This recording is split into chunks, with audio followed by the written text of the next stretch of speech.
Hello everyone, my name is Salamander, and today I'm gonna be already messing up. Perfect. Hello everyone, my name is Salamander, and today I'm gonna be reviewing a visual novel called Love Ribbon. Love Ribbon is a woman love woman style visual novel made by Razarts Visual, who I believe is either a single person or perhaps a very small team with one person having all creative control. Released in early 2017, it ended up receiving mostly positive feedback from reviewers, being praised for its story, music, and unique visual art style. Now, I originally planned to clump this visual novel into a video reviewing multiple shorter visual novels, but I realized quickly that there was way too much to say about this, and that it deserved its own video. So, what's up with Love Ribbon? Well, it's unique. Unfortunately, I don't mean this in a positive way. I guess I should probably start with the big thing here. The two main characters in this story are sisters. Yeah, I wasn't exactly thrilled when I found out. When I originally purchased this game, I didn't look hard enough at the description. I just saw two pretty girls and a nice sale, so I bought it on a whim along with other games, so I only figured out this major thing after a bit of playing. Even then, it ended up being a lot more uncomfortable than I had anticipated. However, I paid money for it, and I wanted to see it through to the end, and I did. And I have many feelings on it. I'd like to start by saying I think a discussion should be had on the ethics behind portraying more unsavory things in fiction with a romanticizing lens. It's an important issue, and it can have real-world implications. I will say that my personal feelings are typically that fiction is a safer place to explore these sorts of things that would otherwise be harmful to do in real life, so I try my best to be open-minded about these sorts of things. That's why I consume so much media with weird things in it, because I want to see what sorts of things are going on in other people's minds. I try my best to be respectful of all creations, so long as they don't cross that one very specific line. You know which one. That said, it doesn't mean that I don't find the subject uncomfortable to read.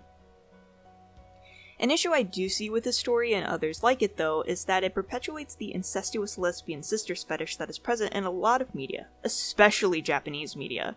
This does mean that, even without the intention, it is adding to this weird fetishization, which could in theory slowly normalize it. No one piece of fiction can ever be wholly responsible for the normalization of something like this, but I do think we need to be cautious when portraying these sorts of relationships within media, lest we accidentally paint a picture that this should be something that is deemed okay by a wider society.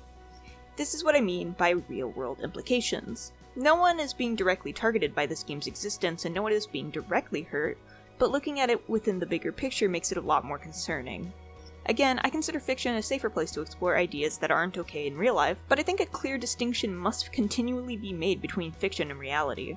I'm not saying the creators of this game are condoning real-life incest, but again, big picture. Enough on that, though, because I would like to actually talk about the game. I'll now issue a fair warning that I will be talking about incest, but I won't be showing anything graphic. Beginning off, it starts with our player character Iris getting off a bus. She had traveled from her hometown to a new city in order to attend a prestigious school, having gotten a scholarship. Right off the bat, this is said to be a high school.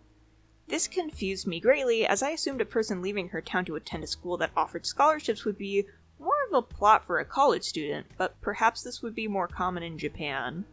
I'm pretty sure that's where this is set. It's kind of unclear. Anyways, Iris's father calls to make sure his daughter arrived at her designated stop. She didn't, she got off the bus too early, and give her encouraging words and directions to her new school. As she gets off the phone, she spots a raven-haired beauty, then proceeds to awkwardly fumble out an introduction in her gay panic. Raven-haired lady doesn't really seem to take interest in Iris and quickly leaves, now transitioning to Iris in her new home. Another call from her father, this time is to let her know that, surprise, she's actually a big sister, and her younger sibling is going to be living with her now. She's caught off guard by this, and again, when the raven-haired woman from earlier knocks on the door, introducing herself properly as Zoe. Yeah, this starts moving pretty fast. As an introduction, I was admittedly interested in the plot.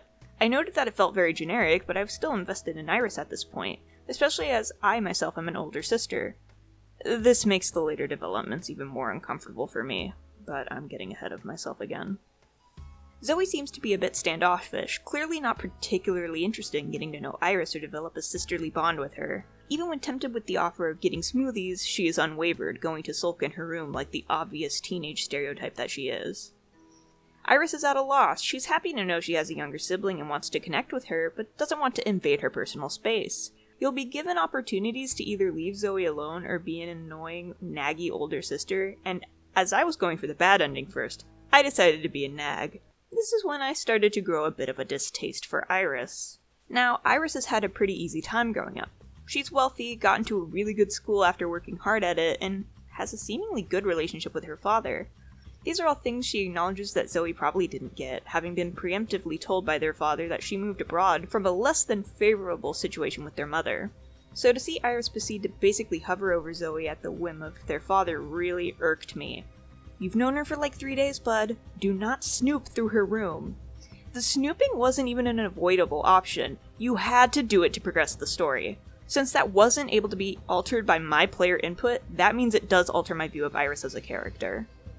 When Zoe sees Iris snooping, she's obviously a bit angry. She reacts to it a lot better than I probably would've, at least giving Iris time to explain herself.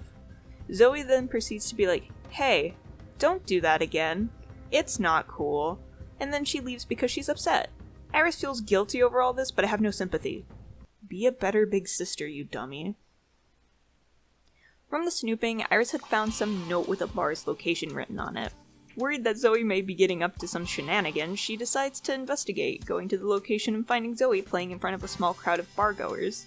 Iris is immediately mesmerized by the performance and realizes that she had made an error in assuming Zoe came to this place with bad intentions. No, Zoe's just trying to perform, not drink or get into trouble. Iris kicks herself and knows she has to make it up to Zoe.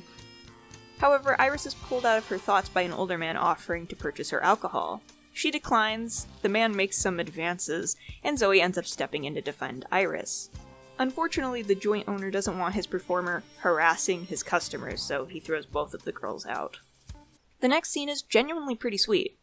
Zoe accuses Iris of following her, which prompts a genuine apology.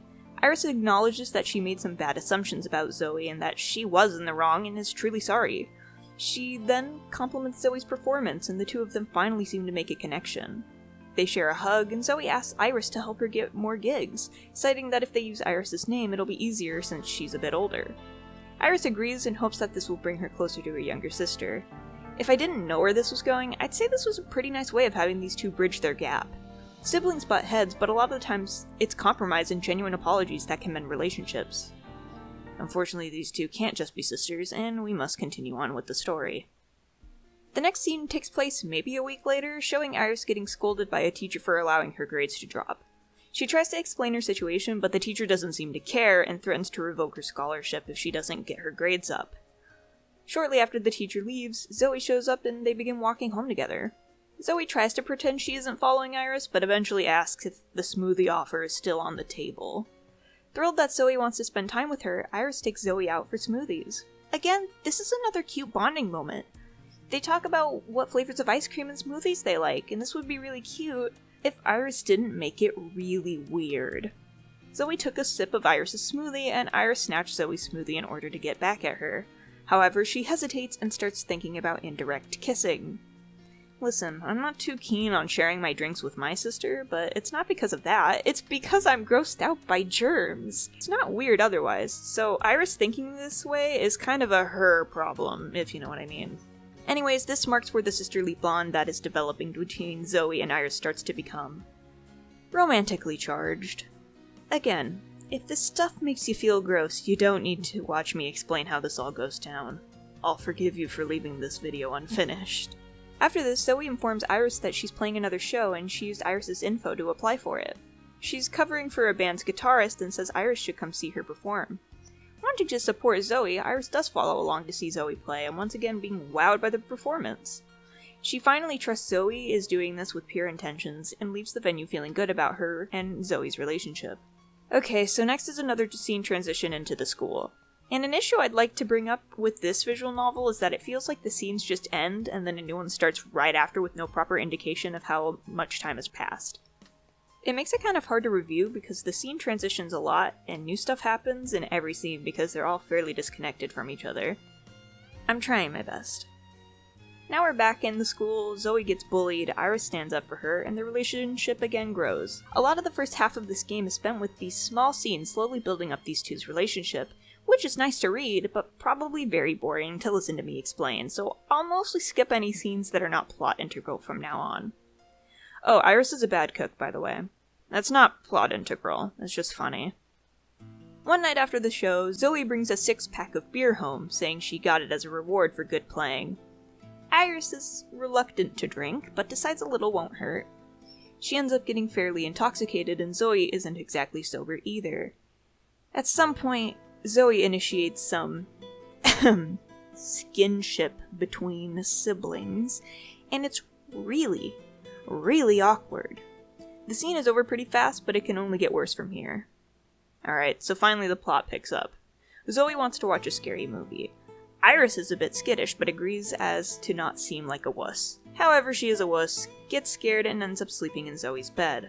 This prompts a conversation between the two about their childhoods. Zoe apologizes for being so cold to Iris initially, and explains how she felt about being uprooted and moved from a totally different place only to be forced to live with a sibling she had never heard of. Zoe's struggle is understandable, and this is where I started liking her more than Iris. However, this leads into a question that has been on Zoe's mind this whole time. What if they aren't related? They don't really act alike, they both look pretty different, neither of them have ever heard of each other. It just sounds too convenient for Zoe to buy, and she'd like to know for sure whether or not they're related. The two decide after this to get a DNA test, and they send it off. During the wait period, for whatever reason, they just decide to disregard that they might still actually be sisters and just full on start going on dates and being intimate.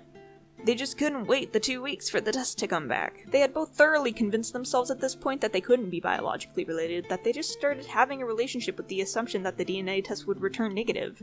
But again, I am getting a bit ahead of myself. So the final option of the game that decides your ending is a big one. Zoe gets invited to front for a band. This is a big opportunity for her, and she asks Iris to be there. Iris has an issue though. Her grades continued slipping. She has to take an exam that will determine if she gets to keep her scholarship or not, and it happens to be on the same day as Zoe's performance. So Iris has two options: ruin her chances of staying in the school she worked years to get into, or tell Zoe she can't go to the performance. Even if I wasn't already going for the bad ending, I'd naturally pick turning Zoe down. Iris shouldn't have to throw away all she worked so hard for, and Zoe should be understanding of that. Unfortunately she isn't, and they get into a big argument over it. The concert happens, Iris doesn't go, but is there to greet Zoe when she returns home. It's clear the performance went poorly, but they have a more pressing matter now: the DNA test. It has arrived, and now they'll know for sure if they're siblings or not. With a bit of hesitation, Iris opens the letter, and they expect the result to be negative. Well, it isn't. It didn't come back negative. It was 100% positive. They aren't even half-siblings. They are full 100% sisters. Now, I will say that I did not expect that. I was messaging my friends like, oh, this is weird, but at least they're not actually sisters, right? But no, they were. The game just tries to make you doubt it for a bit. So yeah, they are sisters. This is where the endings really branch. In the bad end, which I actually prefer, Zoe freaks out. She was so convinced that they weren't related, and she was wrong, and she realizes what has been happening between them was weird. She leaves, ignoring Iris's pleas and protests, saying that it's better off this way. We get a skip to a year later where they bump into each other again, and Iris once again tries to pursue Zoe, who has to again explain that they can't be together because they're sisters, and it would ruin their lives. She's sensible. She asks Iris not to contact her, and she walks off into the sunset. I like this ending because it basically is just Zoe being sensible and realizing that she probably shouldn't date her sister. Now as for the good ending, Iris goes to Zoe's concert and it goes really well. They come home and the same DNA test scene happens, up to Zoe running off after she finds out. Iris tries to chase her down, but soon Zoe is gone into the night. Iris spends the next few days looking for her sister and gets a lead from her name being listed at a bar. She's performing again. Iris meets her there and demands that they talk about what happened. It's here that Zoe explains why she ran. She ran for Iris's sake. She knew what she wanted was wrong, so she ran. Iris says she doesn't care that the relationship was taboo, and that she just wants to be with Zoe anyways. Zoe gives a final warning that Iris says if this is what she wants, she won't run away again. They'll officially pass the point of no return. Iris says that it's what she wants and they share a kiss. Suddenly their school professor is there and catches them kissing, and goes on a rant about debauchery and how he's gonna tell everybody about this. The two run away and return home. They wait for the consequences together. The next morning they figure out what they're gonna do. Iris suggests running away and living under the radar, but Zoe says that'll solve nothing. They argue briefly and Zoe basically pulls that if they can't accept us, then they won't be a part of our lives card. and then their dad calls. Iris hangs up on him knowing she can't lie to her father. She again said they have to run, and Zoe finally agrees and they pack. At some point they remember that eating is important, and Zoe says they should go to the store, but Iris declines. Zoe leaves on her own, and Iris falls asleep while Zoe is gone. She wakes up not to Zoe returning, but her father standing at the front door. She panics, but he reassures her that everything is okay, and he talked to the professor and corrected the quote-unquote misunderstanding. Iris decides to allow her father to take care of things, and again goes to sleep, trusting that Zoe will be back when she wakes up. Well, she ended up sleeping until the next morning, and yet Zoe still wasn't back, and her stuff was gone. She asks her dad why, and he explains that Zoe left again after seeing him and realizing that staying with Iris was a bad idea. Iris freaks out, but it's too late. Zoe is gone. A year later, we get a lot of the same dialogue as in the other ending. Iris got counseling and was able to reassure her dad that the whole sister thing was just a passing phase and she was able to finish school. Again, though, she runs into Zoe, and this time Iris successfully convinces her to come back and date her. So they go back to living together and dating.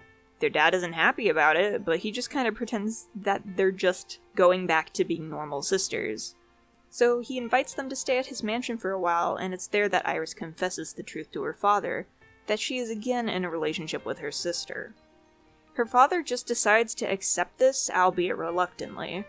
I feel like he's just too tired to fight them on it at this point. And so, it ends as happily as it can when you're considering the fact that these two are in an illegal, incestuous relationship. But hey, at least their dad still loves them. The story concludes with a short scene of the girls on a camping trip, taking a selfie together. After a short time of deciding what to do with the image, they then send it off to their father, and it ends with a shot of the image on their father's wall. It's kind of sweet. I think that parental love is super important, so anything that gives me supportive parent vibes is going to hit me in the soft spot. Even if it's, this. So yeah, Love Ribbon turned out to be a bit less to my liking than I expected going in. It's not to say as if this game doesn't have its merits. It has fairly good writing other than the weird transitions. The art isn't bad and the music is solid. But I simply cannot get over the fact that these two are biological sisters. It's weird. I don't want to put out any sort of negative feelings to the creators of this game, though. I don't think people are bad for creating media with controversial subjects, and I hope that that isn't the impression I gave off in my review today. I respect the work that went into this, and I don't think my own personal discomfort should take away from the acknowledgement that this is a fairly well-made product. Truly, I think Love Ribbon's existence is interesting, and could start some good conversations about how fiction can impact real life, hence why I decided to talk about it. Even though I'm not comfortable recommending this title, I won't tell you not to purchase it either. I'd like to read you a very brief excerpt from my original Steam review, as it sums up my feelings on this game much better than I probably could in the past 3,000 words or so. If I am to disregard the fact that it makes me uncomfortable, I cannot reasonably say this is a bad game. It has nice music, gorgeous background images, not half bad character art, and decent writing to top it all off. Is this story believable? Not really. The way it all plays out is pretty hard to believe, but I'm not sure that's a bad thing. The less realistic this relationship is portrayed, the less weird I have to feel about it. Anyways, that's all from me today. I hope you enjoyed hearing me blabber on about yet another visual novel, and I hope you'll join me next time. Bye-bye!